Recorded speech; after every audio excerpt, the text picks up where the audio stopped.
Alhamdulillah allazi nahmaduhu wa nasta'inuhu wa nastaghfiruh wa na'udzu billahi min sururi anfusina wa sayyiati a'malina may yahdihillahu fala mudilla lahu wa may yudlil fala hadiya lahu asyhadu an la ilaha illallah wahdahu la syarika lahu wa la na'budu illa iyyahu mukhlishina lahud-din hunafa wa asyhadu anna Muhammadan abduhu wa rasuluh arsalahu rahmatan lil alamin kaffatan lin nasi basyiran wa nadhira wa da'iyan ila Allah bi iznihi wa sirajan munira fa ya ayyuhal hadirun ittaqullaha haqqa tuqatih wa la tamutunna illa wa antum muslimun wa qala ta'ala fi kitabihil karim A'udzu billahi minasy syaithanir rajim.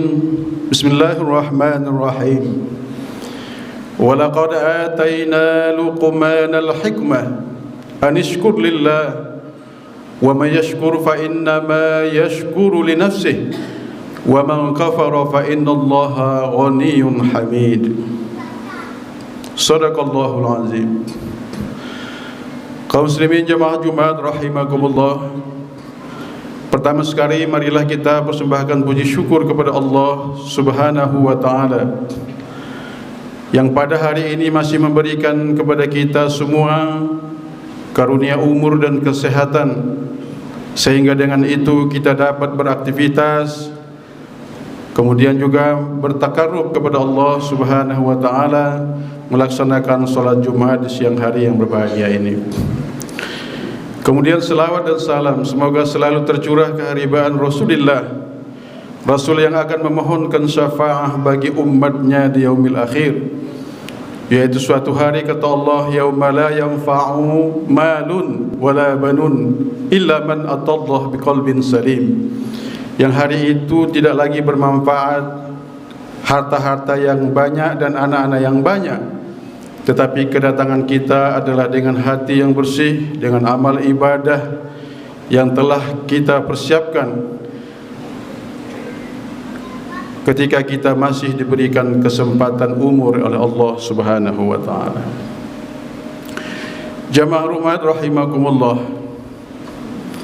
Pada kesempatan Jumat yang berbahagia ini, mari kita menyimak firman Allah dalam surat Luqman ayat 12 kata Allah, wa laqad atayna Luqmanal hikmah an ishkur lillah. Allah telah memberikan hikmah kepada Luqman, yaitu bersyukurlah kamu kepada Allah. Wa man yashkur fa innama yashkuru li nafsihi. Barang siapa yang bersyukur kepada Allah, sesungguhnya kesyukuran itu adalah untuk dirinya sendiri. Wa man kafara fa innallaha ghaniyyun hamid. Kalaupun mereka kufur kepada Allah Subhanahu wa taala, sesungguhnya Allah Maha Kaya dan Maha Mulia, Maha terpuji. Tidak berkurang pun kemuliaan Allah, kemahabesaran Allah kalau seluruhnya umat manusia di muka bumi ini kufur kepada Allah Subhanahu wa taala. Oleh karena itu Allah memberikan kebebasan kepada kita untuk memilih jalan kehidupan, jalan keagamaan. Faman syaa'a falyu'min wa man syaa'a falyakfur. Siapa yang mau beriman silakan beriman, dan siapa yang mau kufur kepada Allah silakan kufur. Itulah pilihan kebebasan yang diberikan Allah kepada kita. Oleh karena itu maka kita harus dapat memilih jalan yang benar, jalan yang diberikan petunjuk oleh Allah dan Rasul-Nya, agar kita menjadi orang-orang yang selamat dalam kehidupan dunia dan kehidupan akhirat. Jamaah rahimakumullah, terkait dengan syukur ini, Allah telah memberikan dan memberitakan kepada kita begitu banyak peristiwa-peristiwa di masa lalu.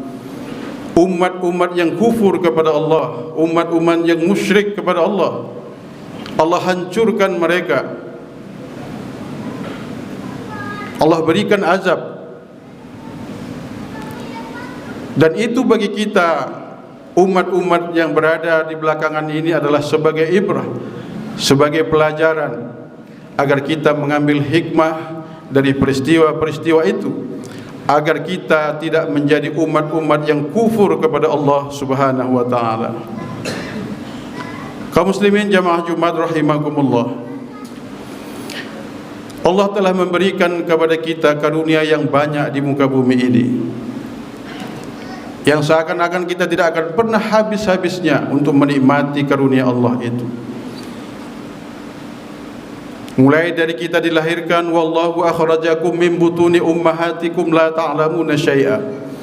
Ketika kamu dulu dikeluarkan dari perut ibumu, kata Allah, kamu tidak mengetahui sesuatu apapun. Wa ja'ala lakumus sam'a wal absar wal af'idah la'allakum tashkurun. Kemudian Allah memberikan kamu pendengaran, memberikan penglihatan, memberikan hati, la'allakum tashkurun, supaya dengan itu semua kamu bisa bersyukur kepada Allah Subhanahu wa taala. Laqad khalaqnal insana fi ahsani taqwim. Allah telah menjadikan kita sebaik-baik kejadian dengan fisik yang sempurna, dengan segala kelengkapan-kelengkapan hidup yang sempurna.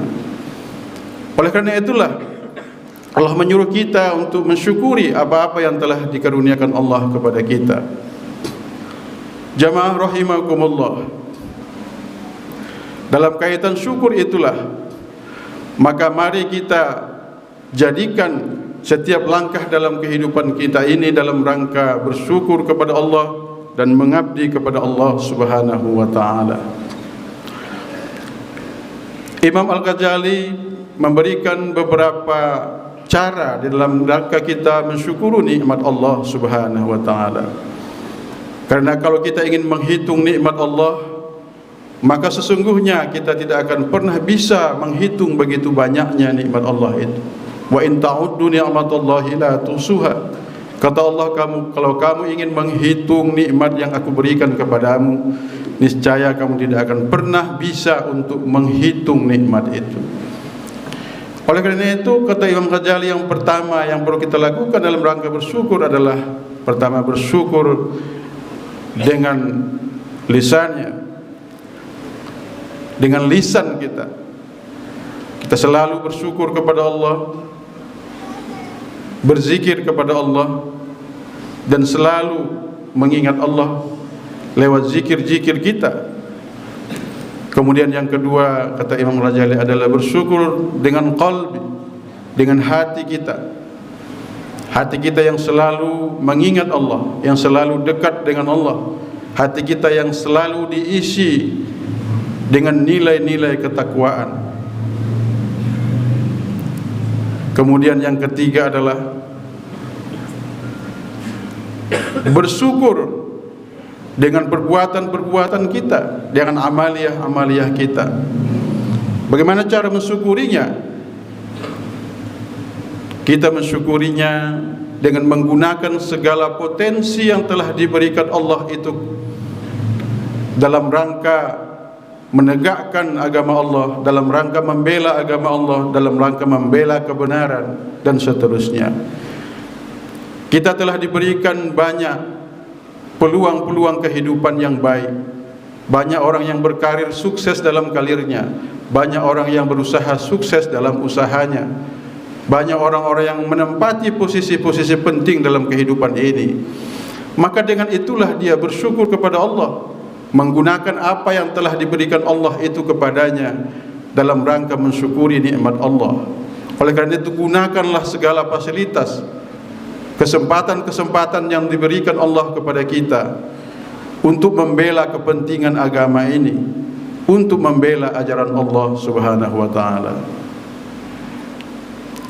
Kaum muslimin jamaah Jumat rahimakumullah, dalam rangka bersyukur itu pula kita harus menjaga apa-apa yang telah diberikan Allah kepada kita dengan sebaik-baiknya, bahkan meningkatkan apa-apa yang telah diberikan Allah itu kepada tingkatan yang lebih baik.